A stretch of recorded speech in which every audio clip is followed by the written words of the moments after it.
Cualquiera de los dos. Muy bien. Estás en vivo. Qué padre. Muy bien. Quiero ver si es cierto. Nada más quiero ver si es cierto. ¿Cómo están? Buenas noches. Buenas noches, sí, va. Oigan, ¿qué onda con el calor de la Ciudad de México? De veras que hemos tenido días espectaculares. La mera verdad, han sido los días maravillosos. Pero hoy yo sentí un calorcito que dije, no es por nada, pero sí se me antoja abrir.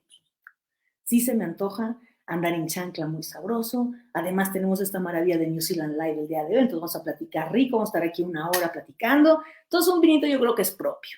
¿Cómo están todos? ¿Bien?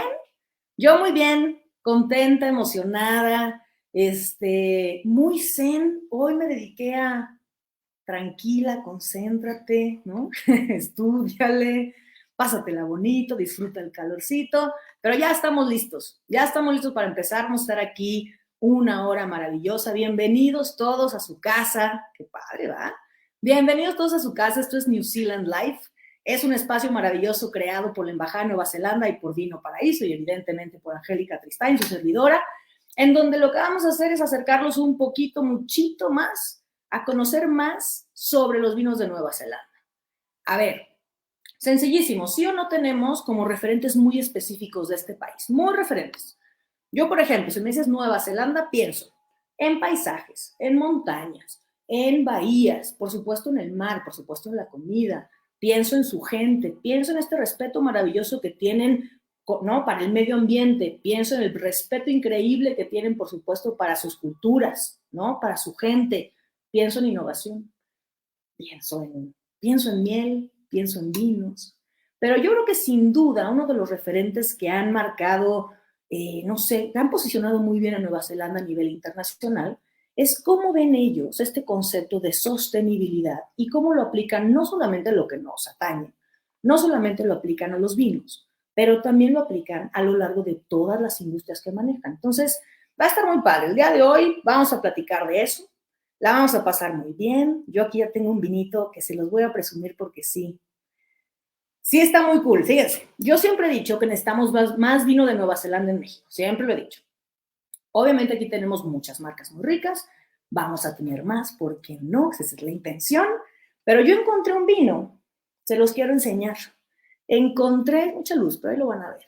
Encontré un Pinot Noir de una región que se llama Nelson y hoy lo traje para probarlo con ustedes.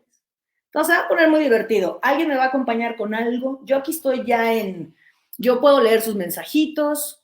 Déjenme nomás habilito esto. Gaby Guadarrama, ¿cómo estás? Ya te veo por ahí. Gracias a los que se van conectando. Aquí vamos a estar un rato padrísimo. Y no es por nada. Este proyecto, les cuento un poquito cómo nació. Este proyecto nació porque la embajada dijo, Angelica, ¿qué estás haciendo? ¿No quieres hacer algo con nosotros? Dije, claro que sí, quiero hacer miles de cosas con ustedes. Ideamos este plan tal cual, que son 5 live streams, que vamos a platicar, por supuesto, como una hora sobre cosas específicas de los vinos de Nueva Zelanda, y el 6 de julio vamos a hacer una cata virtual. Todo mundo, si quieren, obvio, les puedo mandar un paquetito a sus casas con unos vinitos neozelandeses, unos quesitos, unas mielecitas, cositas ricas para que disfruten, y lo lindo es que nos podemos conectar, obviamente en privado, para que platiquemos con los enólogos de estos vinos. Entonces hagamos una cata padre. Entonces es un proyecto que la verdad me enorgullece mucho, me gusta mucho poder compartirlo con ustedes y de verdad agradezco a la Embajada de Nueva Zelanda por la confianza porque, pues sí, hemos trabajado desde hace mucho tiempo y siempre es muy bonito regresar a donde uno es súper, súper feliz. ¿Sí o no? Bueno, yo tiendo a hablar mucho. Quiero abrir un vino. ¿Alguien me va a acompañar con un vinito? Ustedes no ven, pero estoy en una... Bueno, sí ven lo bonito de aquí, pero no ven lo bonito de acá. Estoy con 2 queridas amigas que me van a acompañar el día de hoy a disfrutar este vinito. Y yo digo que hagamos lo propio. Porque hoy tengo una invitada de lujo. De lujo. Ok, primero lo primero. Sírvanse un vinito. El día sí lo merece. La mera verdad, sí se antoja. Bueno, pues, ¿cómo han estado? ¿Cómo va la semana? ¿Cómo va? Bueno, más el color. Alcanzan a ver, si alcanzan a ver. ¿Cómo va la semana? ¿Cómo están de salud? ¿Bien? ¿Cómo va el trabajo? Yo bien, ocuposa bien, en cosas súper bonitas, la verdad, y pues dando muchas clases, viajando mucho, afortunadamente, haciendo muchísimo vino. Entonces, yo bien. Si alguien me va a acompañar con algo, que lo disfrute y evidentemente a su salud. Qué padre poder probar un vino de Nueva Zelanda, de la región de Nelson. Qué bueno tener esto, qué maravilla. Oigan, bueno, sin más preámbulo, porque está largo lo que vamos a hacer. Entonces, si tienen alguna pregunta específica que tenga que ver con prácticas sostenibles en viñedos y bodegas de Nueva Zelanda, échenmelas, ¿sale? ¿Por qué? Porque en un momentito más le voy a dar la bienvenida a Meagan Littlejohn. Ella es directora de un programa muy interesante, es un programa de certificación de viticultura sostenible. Está cañón. Este programa se llama Sustainable Winegrowers New Zealand. Y es increíble porque no es por nada, no se los voy a adelantar, por eso tengo a Meagan aquí para que nos platique un poquitín, pero está increíble todo lo que hacen, todo lo que ven, todo lo que anticipan, todo lo que uno ni siquiera piensa. Yo estaba platicando de los bichitos que se pueden encontrar en el viñedo. No es así de, ¿y qué hacemos con ese bichito? ¿Ser un bichito bueno o ser un bichito malo? ¿No? Digo, del ejemplo más absurdo hasta hablar de bioseguridad en los viñedos. Está muy bien. Entonces, bueno, señoras y señores, bueno, un pequeño disclaimer. La entrevista la voy a hacer en inglés. De hecho, voy a hablar al futuro. Está muy bizarro. Son las 7 de la noche en la Ciudad de México. Son las 2 de la tarde en Nueva Zelanda. Meagan nos acompaña desde Nueva Zelanda, entonces espero que se esté echando un vinito también. Y vamos a platicar con ella. Obviamente, esta sesión se queda grabada. Esto en 2 horitas que se baje, se traduce y se sube otra vez a mis redes y a las redes de la embajada ya con subtítulos. Pero bueno, ¿listos? Se va a poner bueno. Antes que otra cosa, saludo en casa. Ya era hora de un vinito, ¿no? Ya era hora de un vinito.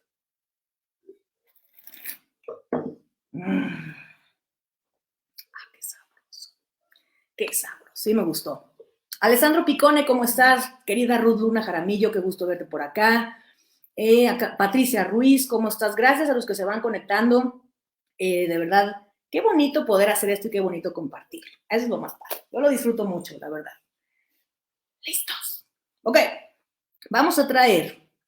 Déjenme nomás le aviso para que no esté así de qué onda. Así. ¿Listos? Muy bien. Está padrísimo hacer esto. Está padrísimo. Muy bien, ok. Vamos pues. Déjenme pongo acá. Son miles de preguntas.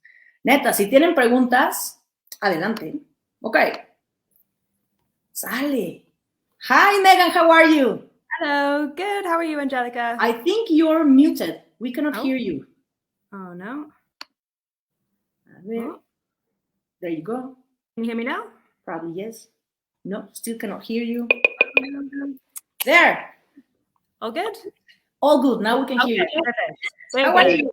Good. How are you, Angelica? Very well. Enjoying a beautiful wine. I found this beauty from Nelson. A beautiful Pinot Noir. Awesome. And it's very nice. It Good. is very nice. I'm having a Sauvignon Blanc today. This is New Zealand's famous wine. So if you haven't tried one, definitely recommend. Of course, beautiful. Thank you very much for joining us. Thank you, honestly, for. I know that I'm talking to the future. It's tomorrow for you, and it's 2 p.m. and it's quite wild.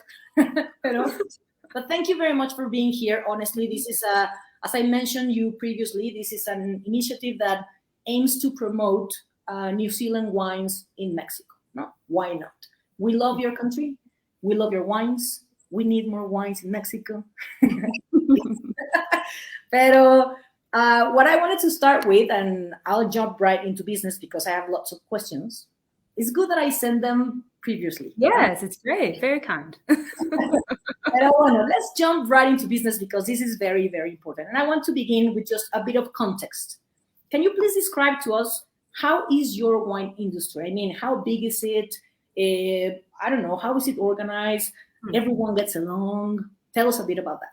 Yeah, sure. So in New Zealand, wine is a really important industry for the country. It's actually a very big business for New Zealand. We're primarily an exporting nation, and the wine industry is no different. So most of the wine that is produced in New Zealand does end up getting exported. So New Zealand wine is actually in the top 5 biggest exports for New Zealand. So yeah, really, really important industry. And it has grown a lot over the last 10, 20 years. And it does continue to keep growing, which is great. So right now within New Zealand, we have over 40,000 hectares of grapes planted all around the country. So most of them are situated on the eastern side of New Zealand, which usually is the sunniest, driest part of the country. And you'll find grapes all the way from the very, very top of New Zealand in a region called Northland, all the way down to the south in a region called Central Otago. So all around New Zealand. The most significant region, or the biggest wine producing region in the country, is called Marlborough. And that's where I'm based. It's right at the top of the South Island in New Zealand. We get a lot of sunshine hours. It's a perfect climate for especially growing Sauvignon Blanc and Pinot Noir. So that's where you'll find most of the wine industry in the country. And I guess as a whole, we're predominantly a white wine producing nation. So Sauvignon Blanc is definitely the flagship variety that kind of put New Zealand on the map when it comes to wine.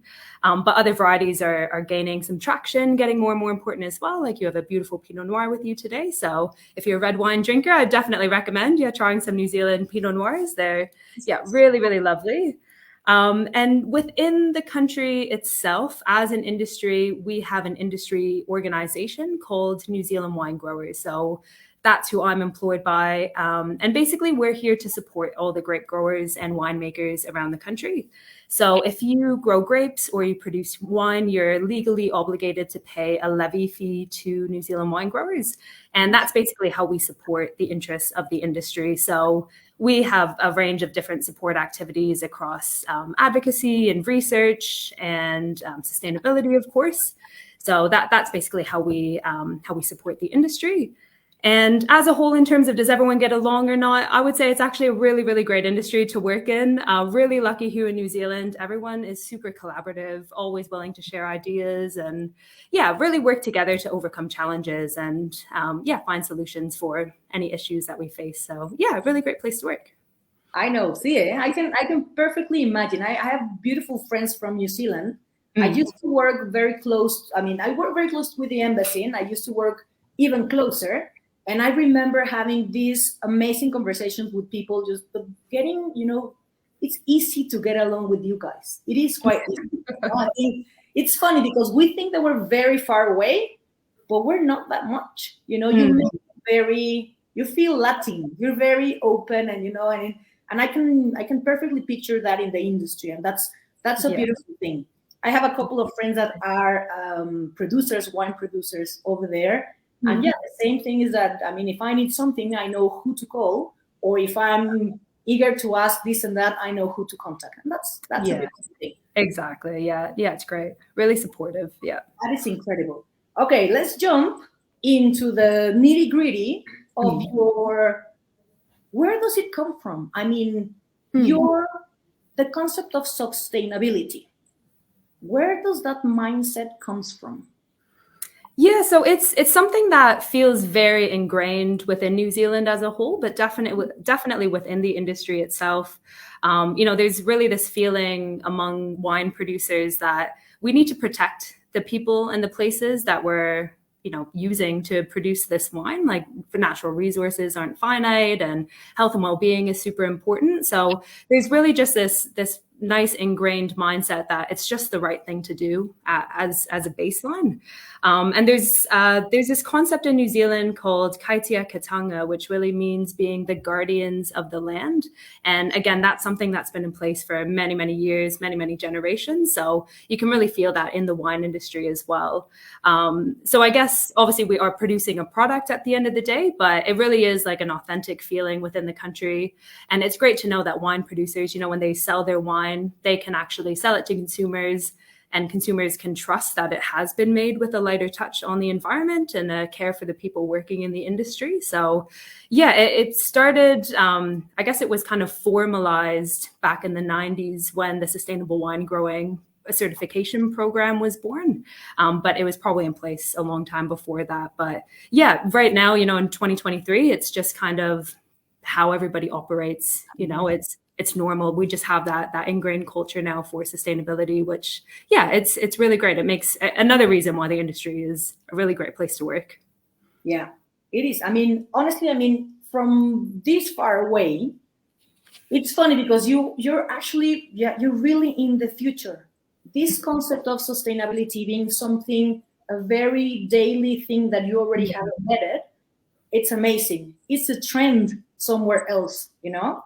It's just like, let's do this, let's do organic wines. Let's talk about sustainability. And for you guys, it's very, you know, it's very normal, it's very common. And that's why I was quite tempted to ask you that. I mean, who did it first, you know? Where I mean, was it something that the producers actually said, you know what, I think that we need to really take care of our soil, our water, no, whatever? Or was it something that New Zealand wine actually identified and then shared with them? How it happen? Yeah, it's a good question. It's because I guess it was formalized so many years ago, it wasn't at a time where, you know, right now it's kind of something that you have to do. And like you say, it can be a little bit trendy and maybe people are just kind of like getting on the bandwagon because they realize people care about sustainability. But when that groundswell kind of happened in New Zealand, it was actually a very industry-driven initiative, especially when it comes to starting the sustainable wine growing program. So it is really nice. It wasn't something that was kind of enforced or imposed on the industry by the industry body or by like government regulation or anything like that. It was a lot of growers who got together who were already doing really great things for the environment and, like you said, caring for their soil and the land that they're using. And they really wanted to like standardize and formalize what they were doing and also use it as a way to get recognition for their efforts as well and to inspire other growers in the winemaking community to kind of follow suit and get on board as well if they weren't already. So it's really great. It was definitely like a bottom-up approach rather than it being imposed on anybody from regulation. So yeah, I think it was very authentic the way it started, and it's grown a lot since there. It's how many years have you had this?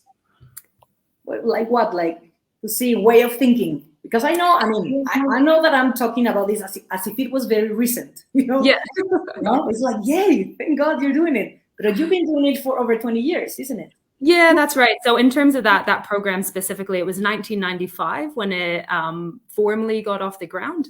And when it started, it was just for grape growers. But over the next few years, it actually evolved. And now we also certify wineries as well. So all parts of the production chain. But yeah, we've been formally doing it since 1995. But like I said, it's just kind of the way a lot of grape growers have approached farming in general for many years. So yeah, it was probably a long time before then, but that's kind of the date that we use to say this is actually when we formalized it and when we had a system to kind of prove what we were doing, like to really show our credentials in a transparent way. So yeah, nearly 30 years, I guess. Yeah, pretty good.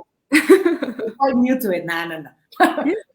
Mexico actually has a very beautiful agenda, you know, in sustainability as well, and thinking of organic, and of course, thinking that actually that is the way that crops were, you know, that's how we used to do it. How come we're doing it in wine, you know? How come? No?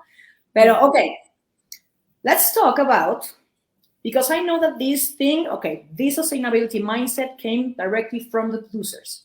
And of course, their aim, I believe, was for them to get, you know, much more acknowledged, as you mentioned, and pretty much just help around and, you know, like be nice with the environment. No? Yeah. How do you think it has impacted the industry as a whole, nationally and internationally? Yeah. So I think now that it is just very much how the industry operates, because it's so ingrained now, like I said, it's kind of become like the baseline requirement. Like it's just normal to implement sustainability practices. But for doing it for so many years, it has shown the industry how to work in more efficient ways as well. And it's kind of a win-win situation. Like when you think of a lot of sustainable practices, of course, you're giving back to the environment and you're having that lighter touch, but it can also save you a lot of money in the long run as well. Like, for example, when you think of the vineyard, there's a lot of tractor use often. When you have big vineyards, you need to be mowing and, you know, doing other jobs. But when you kind of shift that mindset For example, now there's a big focus on planting cover crops in between the vineyard rows. And that has a lot of benefits for like soil health and biodiversity and helping to protect your vines. But it also means that you have to do less tractor passes, which means you're not paying as much money for fuel and or labor as well to actually do those jobs. So yeah, sustainability has actually made the industry more efficient and more cost effective as well, which is really great.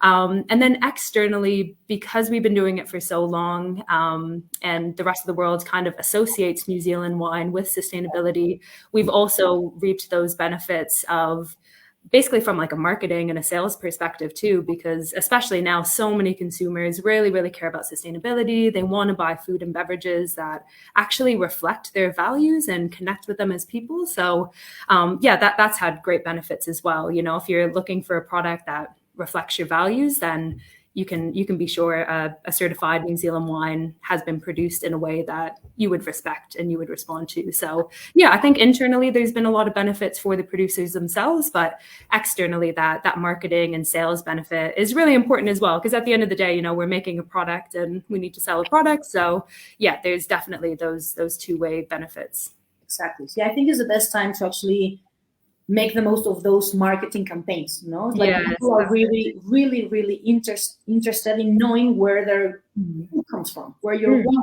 comes from. No? If your producer is just thinking ahead and, you know, protecting the soil and protecting the animals and everything else, that's very nice.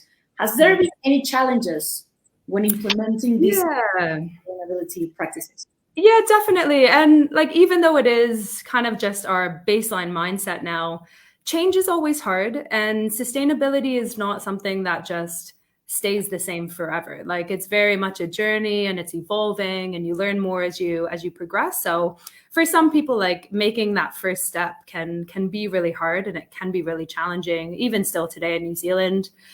There's obviously some sustainability practices that actually require an upfront capital investment sometimes, like especially when it comes to new equipment, like if you're installing solar powers or a more efficient irrigation system or whatever it may be, sometimes you actually do need a bit of money to put into that to get it in place. But a lot of the times those long-term savings kind of outweigh those initial setup costs, but definitely cost can sometimes be a bit prohibitive.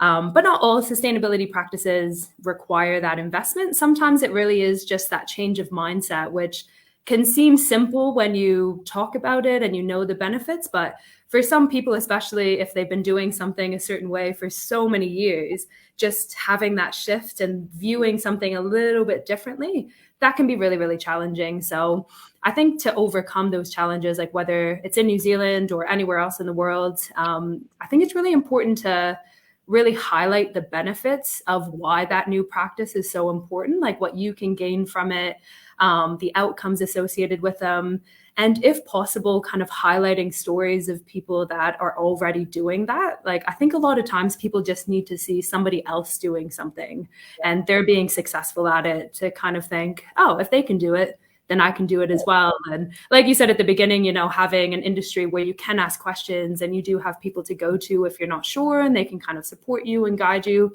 that's really important. So yeah, even though we do have, there's always going to be challenges for sure, but yeah, just having that support and really showing like those leaders in the industry and those success stories, I think that can be really inspiring for other people. Yeah, it is inspiring. Probably, are you aware that your country is very inspiring for everyone else in the world? I mean, are you honestly? No, because I mean, I know that our tequila is praised everywhere, you know, and I'm like, our tequila is the best, our mezcals are the best, our Mexican wines are the best. But do you realize, can you actually, you know, get that sense? Yeah, I think, well, to be fair, I'm not originally from New Zealand, so I'm from Canada originally. But yeah, it's funny because within New Zealand, like New Zealanders are very humble people, I find, like very, very humble. So they probably wouldn't go on some long lecture about how we do everything the best. And, you know, they're very, very humble people. But yeah, I think it's since this area is being like so much more celebrated now and talked about, like you can't kind of ignore it. And even when I go home and visit my family and friends, like when people have bottles of New Zealand wine and they're talking about the stories, it's like, wow, it really is actually reaching the rest of the world. So yeah, it's cool to see, definitely. It's nice, no? It's nice because honestly, I mean, you think about New Zealand, you're like, oh my God, we're so far away, but we're not, I mean, Yeah. and one of the live streams is going to be dedicated to your Sauvignon Blanc and how you have marketed it, and it's everywhere. It's in our mindset, It's like Sauvignon Blanc, claro, New Zealand, Yeah, That's, definitely. that's good. Okay, let's jump into your work. Hmm. You tell us a bit about. Well, tell us everything. I really want to know everything. I read all the reports. Believe me, I read all. Okay, nice. Yeah.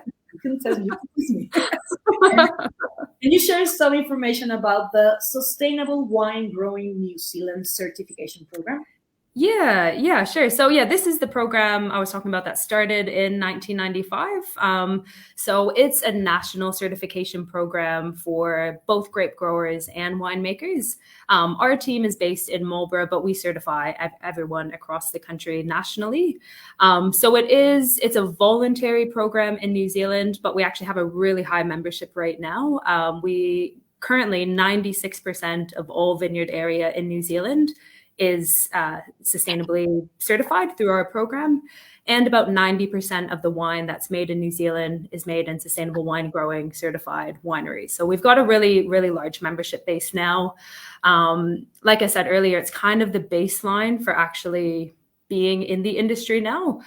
For a lot of grape growers, actually, wineries won't buy your grapes if you're not certified through the program. So we kind of have that culture now where it's like, if you're not doing these practices, then we're actually not going to buy your grapes, which is an interesting environment to be in. But basically the way we work, it's an annual certification program. So once you sign up, every single year, you need to be submitting data and information about what you're doing in the sustainability space. So we have 6 key focus areas that we really focus on within the program. So that's climate change, water, waste, soil, plant protection, and people. So our members actually need to be recording a lot of information and measuring a lot of inputs every year. And they actually submit a lot of that data to us. And then they also get audited on a regular basis. So, we check to make sure the information that they're sending us is actually true and correct. So it's a pretty robust program. It's not just like you sign up and you're a member and that's it. Every single year you need to be basically proving to us that you're meeting the requirements. So, and that framework, those 6 focus areas, that's just how we define sustainability. Like obviously sustainability can mean different things to different people, but we basically drew on the United Nations Sustainability Development Goals, and we focused on the areas where we can actually make a difference and that are aligned with our industry. So that's how we settled on those 6 focus areas. So everything that we do in the program relates to one or more of those. One of your focus areas actually got my attention because you also consider people. Yeah. I was reading, that's amazing. I was reading your report, and it actually said that you want the wine industry to be recognized as a place for people to choose to go to work. Yeah, exactly. Yeah. That is incredible. Yeah. You champion people, you champion producers, you champion women, you champion everyone, and I think that's one of the most sensitive things to actually acknowledge.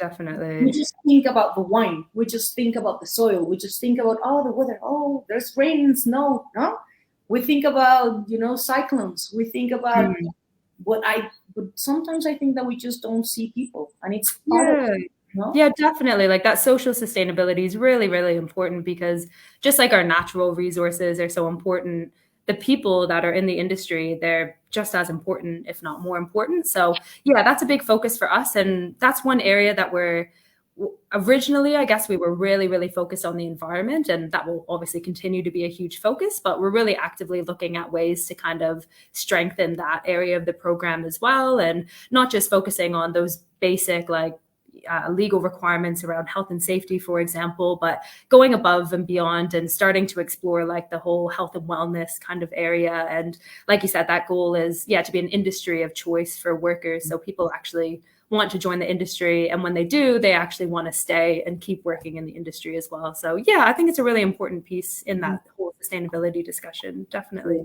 I think that too, honestly. That was something I kept on reading, and I said, mean, we should all be doing that, not only in the wine sector. We should be championing people everywhere. That's amazing. That is incredible. Okay, you're quite audacious on your goals. Well, you set your goals very, very high up, right? Can you tell us how are you going to do it? You want to become carbon neutral by 2050. Yeah. How is it going? I know you're good. Yeah. How are you planning to make it? Yeah, so that's our long-term goal, 2050. We actually hope to achieve that goal a lot sooner than that. Yeah, and I think we can. It is somewhat ambitious, but there's actually a lot of people in the industry saying that's not good enough. We need to go further than that. We need to be looking at more ambitious goals, which is really great to have people with that mindset. But yeah, basically when we look at becoming carbon neutral, we kind of look at it in a 4-step process. So the first one is really measuring what we're doing. The second piece is then looking at reducing, and then we're looking at research and communication. So that first step, measurement, is what we've been really, really focusing on the last few years, because the whole climate change piece is actually the newest focus area to the program. We've asked wineries for a really long time about information about their emissions and their energy use, but it's actually only in the last few years we've introduced that for vineyards as well. So we've really been focusing on that measurement piece. Because really, there's that saying, if you can't measure it, you can't manage it. So that's what we've been focusing on. So really getting the industry to actually be measuring their major sources of emissions, reporting it to the Sustainable Wine Growing Program every year. And what we're doing now as well, every single member at the end of the season will get a personalized benchmarking report back to them that basically highlights the data. It basically presents the data they've submitted to us in a way that shows how they compared against themselves last season, how they compare against other vineyards or wineries in the same region or across New Zealand as a whole. So the whole idea is that really that idea of continuous improvement and hopefully identifying areas where you can make a difference and you can improve. So yeah, so that's been a really, really, really big focus for us. And that measurement piece, we'll continue to refine it over time as well. It's never perfect at the beginning, but you have to start somewhere, with emissions benchmarking. So now that we have really good baseline data, we are actively looking at that next step, which is reducing. So seeing where we can actually make a difference and actually bring our emissions down. Because when you talk about the concept of carbon neutrality, it's always going to be a mix of actually reducing your emissions plus offsetting. And offsetting is great. It can be a bit controversial. Some people think you can just kind of buy your way to carbon neutrality. But yeah, reducing is a really important piece for us. So we're looking at ways where we can make a difference. So packaging, for example, that's a big source of emissions when it comes to wine. So a lot of wineries now are looking at alternative packaging methods. So moving away from that really traditional heavy glass bottle, looking at lightweight bottles and cans even, and a whole lot of different packaging methods.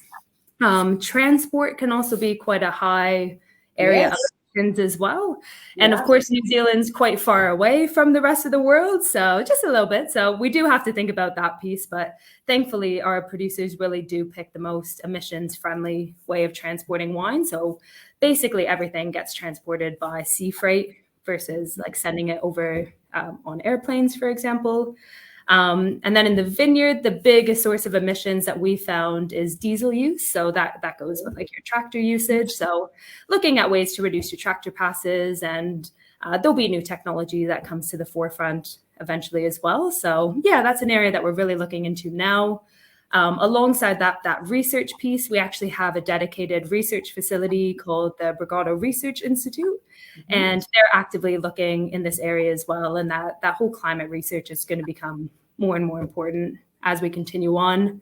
And then, of course, that fourth step, communication, that's super important, just to be able to actually explain what we're doing, tell our stories, and again, have that benefit of connecting with consumers as well, who also care about this area. So it's quite a process and there's a lot of work involved, but yeah, working on it, definitely. You have a lot of work to do, but I'm sure you're going to get it before 2050. Definitely. Yes, that's the goal. Definitely, yes. You have say, you know what to do. You already have mapped all the process. That's beautiful. That's incredible. That's honest. That's incredible. Okay, this is a good one. How do you see your industry in 10 years? What's going to happen with your industry? I mean, what's going to happen? So yeah, it's a really good question, and obviously it's very hard to predict the future, but I really do see, like, in the world stage, New Zealand wine is actually quite a young wine producing nation. But I think in 10 years, like, it's still going to be a very strong industry for New Zealand. I can still see our commitment to sustainability, like, really being strong. And I think it's going to become more and more important as time goes on. Obviously, there's, like, we're living in a world with changing climate and really extreme weather events. So I'm hoping in 10 years, the industry will become even more resilient and have ways to kind of adapt to those situations as well.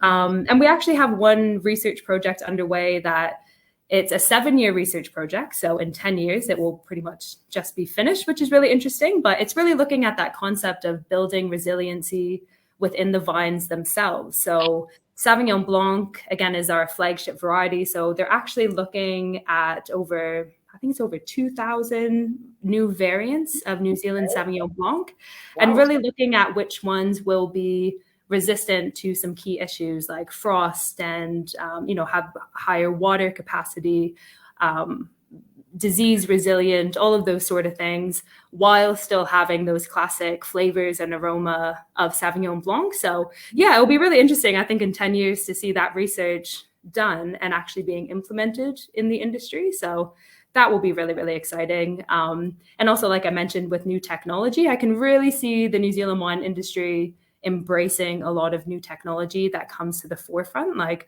I think a lot of the issues we face now, especially in the climate change space, there's technology that isn't even like invented yet or commercialized yet. So I can really see this industry. It's a really innovative kind of mindset, really taking those on board and looking at ways to make things more efficient and more sustainable.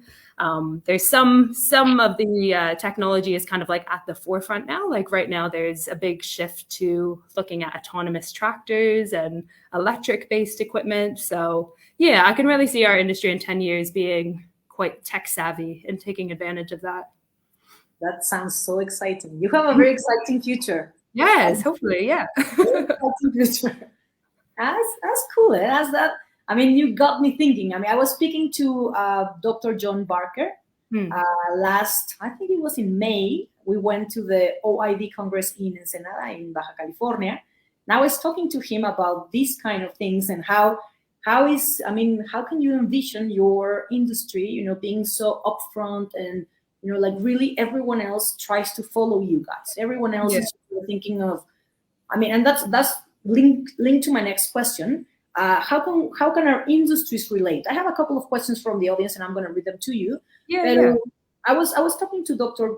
Barker, and I was saying, well, one, of course, from a consumer perspective, we love wine. We love New Zealand wine. We should get more New Zealand wine. That was one of the questions. The second one was, how can we, Mexico, whoever, take advantage of all of the things that you have implemented and that you're thinking ahead? How do you think that we can link our industries? Yeah, well, I think because the New Zealand wine industry is so collaborative and so willing to share those ideas, like I would just say to anyone, like never feel afraid to reach out to anybody in a different industry like ours. I think one of the silver linings of the pandemic has been everyone is so much more connected through technology. So even having sessions and discussions like this, like it's great. I'm in New Zealand, you're in Mexico, and we can have a full discussion and share ideas. So I think, continuing these sort of initiatives is really important. And for us as the industry body, New Zealand Winegrowers, we have a public website, which can be a good place to start. We have resources on there. A lot of our wineries actually upload their own sustainability profiles and sustainability stories. So if there's somebody in Mexico or anywhere else who thinks, oh, that's really interesting what this producer is doing, I want to learn more, like don't feel afraid to reach out to them and learn more about what they're doing, because like I said, people are so willing to share their stories and how they implemented something and the challenges they faced and how they overcome them. So I think some people kind of feel a bit alone when they're starting this journey and they don't know where to turn to. But yeah, just not being afraid to contact somebody and get that ball rolling. It can be really important moving forward. Yeah, that was one of the questions actually here from Ben. Ben actually was asking that where can he find more information about the work in wine sustainability in New Zealand? So the best way would be website.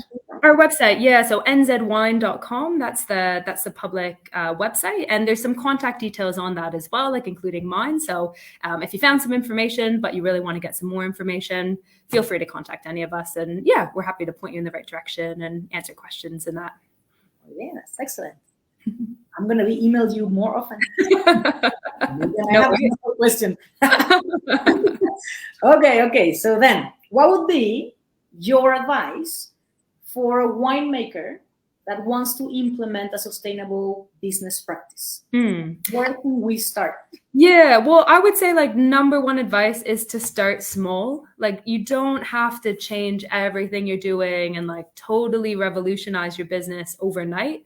And I think that's where a lot of people get a bit stuck. Like it feels so overwhelming sometimes. It's like, oh my gosh, look what these people are doing. I could never get there. But like you haven't even taken the first step. So I think really take some time to look into your own business, set some goals, put a strategy in place so you can actually decide like, well, what's important to you? What area do you want to focus on? And then just identify somewhere where you can actually start making some changes and making some improvements and getting that momentum. It's just going to snowball over time and, inspire yourself to keep down that path. So yeah, don't feel like you have to change everything overnight. Just start small and, take it one step at a time.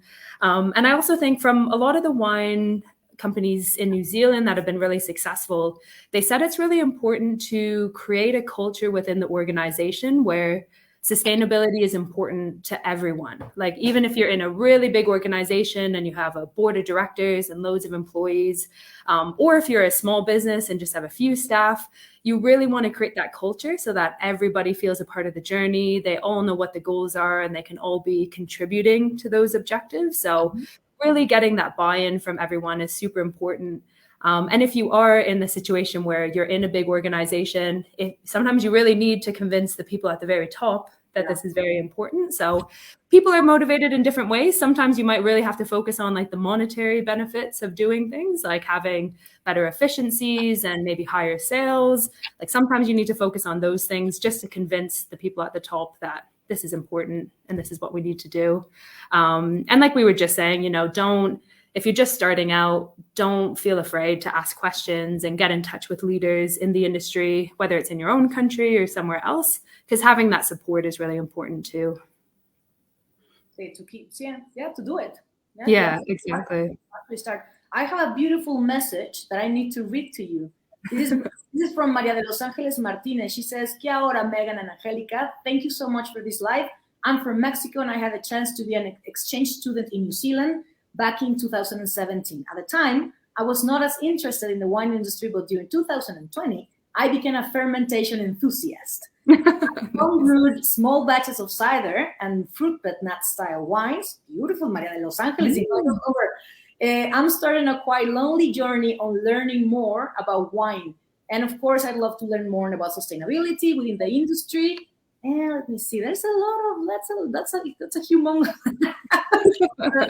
No, I wanted to read it out loud because, I love people, engaging with these kind of subjects. I love people, really, we all want to be sustainable. We have that mindset, we really want to be much more involved in these kind of subjects. So thank you, Maria de Los Angeles Martinez, for storing with us. I'll keep on reading. That's a humongous message, but I'll keep on reading. Thank you for that. And this question was not, I didn't send you this question, but it's quite relevant to ask you. You recently suffered from Cyclone Gabrielle. Yeah. And I've been reading the news, and it's very sad to read and to see those images. Yeah. How are you guys coping? Yeah, so thankfully the industry is so resilient, and again that whole collaborative nature, like it's really really important when you face, you know, an event like this. So yeah, right now we're still really just assessing the impacts to the industry to see how many people have been affected. But yeah, it's been just amazing to see like the outreach of support that's come to the industry, and people from other wine growing regions going to the impacted regions and even just helping them like clear out their sites and fixing their tractors. And yeah, it's been really amazing to see that, you know, everyone just helps out when they need to. So yeah, the people that have been affected, like there's been some loss, and they're looking at cleaning up and rebuilding, and you know, just getting on with it, sort of thing. And then there's a lot of people who thankfully haven't been as badly affected, and they're actually just starting to harvest as well. So they're still very optimistic for 2023 vintage, which is great. But yeah, it's really, really a time where you need the whole industry to come together and the whole country really to come together. And it's been amazing to see everyone supporting those who have been affected. That's nice. That's nice. I mean, what we can do from the other side of the world is, to send you hugs and kisses and think of you guys and promote the industry, and just Yeah. in a way we're there with you, in a way where we want to walk with you through that. That's not nice, but Yeah, thank you. well, thank you very much. Yeah, it's no worries. Interview. I want you just to continue, and let's just open another bottle of wine. I don't want to take more of your time. Thank you, honestly, Meagan. This was a beautiful interview. I mean, most of my questions are now. Now I know what's happening. And honestly, thank you for your time, your interest. Everyone at New Zealand Wine has been amazing. Just supporting this project. And honestly, thank you very much. It's been a joy to meet you, and I hope that we can meet each other soon. Share Blanc or Pinot Noir, Mexican, and New Zealand. Yes, that would be awesome. No, thanks so much for having me. It's been really great. Really great. Thank you very much. I'll see you in a little while then. Bye. Thanks, Angelica. Bye, everyone. Bye. Take care. ¿Qué tal? Qué chulada. En serio que uno se puede seguir hablando, va, cañón. Está cañón, de verdad. Digo, es increíble todo lo que hacen. Es increíble. Si ustedes se meten, de verdad, métanse a la página, es New Zealand Wine, así tal cual. Todos los recursos que tienen está maravilloso. Tienen todos los reportes de todas las regiones, tienen producción, tienen un número de botellas, tienen varietales, tienen todo lo que están haciendo para apoyar. Ahorita la industria les pegó un ciclón súper fuerte hace como un par de semanas, y sí, es así como de cómo le van a hacer, o sea, cómo le hacen, ¿no? Cómo entre tanto, y en todos lados, ahorita lo que está pasando en California con las nevadas, ¿no? En alguna ocasión en Australia, en México, con todos los fuegos y demás incendios por todos lados. Yo creo que, fíjense cómo el vino es tan significativo, ¿no? Y es tan bonito, y te acerca de una manera muy bonita a la gente. Entonces, no sé, a mí de verdad me fascina hacer esto, me fascina platicar con la gente, me fascina que nos cuenten un poquito más y que pues, realmente sí te sientes un poquito más cercano a esa industria, ¿no? Estaba yo platicando en alguna ocasión con la embajadora, que ya la tendremos aquí también, obviamente va a venir a cotorrear y a platicar y a tomar vinos con nosotros, y platicábamos justo, uno, de cómo vincular a las industrias, ¿no? De cómo tal cual, como dice Alca Ortiz, tienes toda la razón, el vino une a la gente, y une países, y une un chorronal de cosas. Entonces, la embajadora me decía, es que qué bonito tener, ¿no? Una herramienta más, una herramienta, ¿no? Que te permite vincularte con la gente de una manera muy sensible, ¿no? Y aprendes del país, aprendes de su cultura, aprendes obviamente de lo que les está pasando ahorita. Entonces, no dejen de tomar vino, no dejen de venir a platicar y de venir obviamente a conocer más. Para mí es un gustazo platicar con gente que sabe tanto, ¿no? Y que tiene como esa disposición de cotorrar contigo y de platicarte. Bueno, todavía no me voy a servir más vino. Tengo unos anuncios que darles muy bonitos, muy bonitos. Les dije que les iba yo a contar qué onda con la cata que tenemos el 6 de julio. Es una cata virtual, es una cata que obviamente se va a hacer pues en privado para que estemos así como más, cada quien en su casa. Si alguien quiere venir a cotorrear puede venir, pero el chiste es, vamos a hacer un número, seguramente van a ser como 30 kits, esos 30 kits van a traer por supuesto vino, ya hay muchísimo queso, entonces les voy a poner queso, les voy a poner miel, les voy a poner un chorronal de cosas. Pero el chiste es, obviamente, si están interesados en participar, sé que falta mucho tiempo, 6 de julio, pero es para que nos acordemos, nos vayamos acordando que tenemos un compromiso sabroso para tomar un poquito de vino, pero mándenme un mensajito, escríbanme por aquí si quieren participar, si quieren, obviamente, venir a probar esos vinos. La intención, por supuesto, es que platiquemos con los enólogos. Voy a invitar a Leonardo Ricardés. Él tiene un proyecto súper bonito en Nueva Zelanda, se llama Petit Cieli, mexicano encantador que se fue para allá y está haciendo un vino súper bonito, que está padre porque es muy cercano a la gente. Entonces, si quieren aprender más sobre vino neozelandés y que se los platiquen y les digan cómo sí, que échenle un mensajito a Ricardo, está ahí en mis contactos de Facebook. Él va a estar obviamente en esta plática para que nos cuente cómo es el proyecto, ¿no? Cómo le hace para que los vinos lleguen a México, platicar obviamente qué onda con el país, qué onda con la producción, qué onda, cómo le hace. Y estoy buscando a alguien más muy importante también para que nos acompañe, obviamente, a esta cata. Entonces, ya lo saben, 6 de julio, si quieren, me avisan, ¿sale? Pueden mandar un mensajín o algo. Pero bueno, ese es el día de hoy. Este es New Zealand Live. De verdad que muchísimas gracias a la embajada. Yo estoy encantada de hacer esta locura que está padrísimo. Estoy pensando seriamente en mudarme. No sé ustedes, pero de verdad les agradezco a todos los que se conectan, obviamente a todas las personas que hacen preguntas acá, Alca Ortiz, te leí, por supuesto, María de los Ángeles, qué linda, muchísimas gracias. Profesora Yadira Cuequepejua Ramírez, México, te voy a leer tu mensajito porque no lo leí, estaba yo un poquito así viéndote y se me fue tu mensaje. Me dice, en México nuestra cultura considera a la madre tierra como un ser vivo que hay que alimentar y agradecer. Y le preguntabas, ¿qué prácticas considera replicar en el programa que promueve? Yo lo que he estado leyendo es que cada una de las vinícolas, obviamente de acuerdo a las necesidades que tiene ya reales, van a implementar diferentes cosas. Y lo platicaba hace un momentito, todo lo que es, por ejemplo, que nos contaba de los tractores, ¿no? Utilizar menos tractores, evitar contaminación de áreas y espacios. Si utilizaste una pala para el viñedo, esa pala es para el viñedo, como en la cocina, ¿no? Si usaste unas botas para ir y entrar a la bodega, esas botas son de la bodega, nada que te va a ir para allá y ahora nada. Entonces lo tienen como muy intrínseco, la neta, sí es como muy normal para ellos y que seguramente se aplica en otras industrias, seguramente lo aplicamos en México, pero cuando le rascan un poquito más, métanse a la página, al ratito si quieren les subo el reporte de sustentabilidad, está muy completo, está muy completo. Todo lo que es bioseguridad del viñedo está así de, sí le dan ganas a uno de ir, la neta, sí te dan ganas de meterte un poquito más, la verdad. Pero bueno, Gaby Victoria, gracias por conectarte como siempre. Ben, gracias por tu mensaje. Tere Delgado, Francisco Leiva, Gaby Guadarrama, Ruth, Patricia, Alessandro, a todos muchísimas gracias. Déjenme ver por acá abajo. Alca, como siempre, increíbles tus charlas, gracias, que aprendo siempre muchísimo. Mil gracias. Claudia Vázquez, gracias por conectarse. Bueno, les cuento un poquito del vino. Me quedan 5 minutitos. Espérense, es que ya no quería yo como tener tanto tiempo a Meagan y nos dijo cosas maravillosas. La verdad se me cae re bien, súper linda. Oigan, les cuento qué onda con este vino, porque vale la pena. Mucha luz. ¿Aquí lo ven mejor? Sí. Se llama Middle Earth. Este lo acabo de conseguir en San Diego. Pero estuvo muy curioso porque, pues sí, claro, tengo a Nueva Zelanda ahorita en la cabeza y dije, es que quiero un vino pues, para estar cotorreando cada vez que me conecto. Y entonces encontré y me llamó mucho la atención porque es una de esas regiones de las que no platicamos tanto, la neta.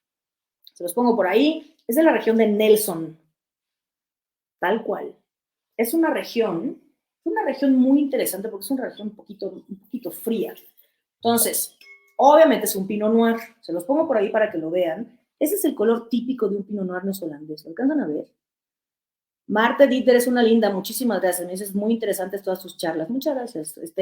Quería yo hacer como una traducción simultánea, pero estaba muy cañón. Ya lo vamos a poner con subtítulos para que lo vean y ya lo puedan platicar más adelante. Pero bueno, rapidísimo, no lo voy a catar una hora más, no sé. Entonces, tal cual para que lo vean, ¿sale? Ese es el típico color de un Pinot Noir de Nueva Zelanda, ligerito, rico, tranquilo, ¿no? El Pinot Noir, como lo saben, es una uva que es caprichosona, le gusta el frío. Le gusta el frío, le gusta la altura, le gusta, ¿no? ¿Por qué? Porque puede concentrar más aromas y más sabores. Y la neta, este está muy bueno. A mí sí me gustó muchísimo. Es un vino, fíjense.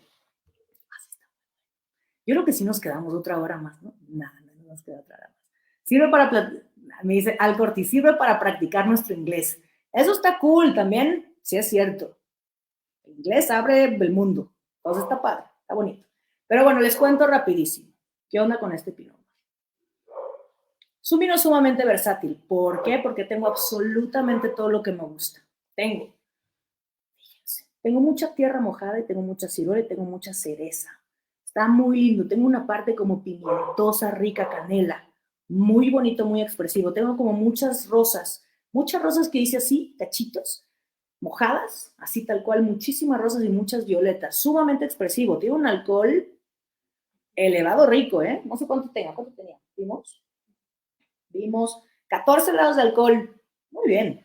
Javier de la Torre, muchísimas gracias. Excelente platicaña y muchas gracias. Al contrario, gracias a ustedes, la neta, que yo me la paso muy bien y me la paso mejor cuando vienen a cotorrear y platicamos y me escriben. De verdad que muchas gracias. Ok, eso es nariz, ¿eh? Nariz súper bonito. Fíjense que tiene un toquecito muy bonito como de nuez y chocolate. Al fondo está como muy bonito, muy bien integrado. Luego en boca, si se les va a antojar, ya sé. Si ven un vino de Nueva Zelanda, cómprenlo. Ahorita está cool porque a veces yo creo que es nuestra manera de apoyar pues esta situación que vivieron con el ciclón, ¿no? Pero si ven un vino de Nelson, si ven un varietal que no sea Sauvignon Blanco, Pinot Noir, cómprenlo y vamos haciendo una memoria tal cual, ¿va? Una memoria de Nueva Zelanda. Lo pruebo y nos vamos, ¿no?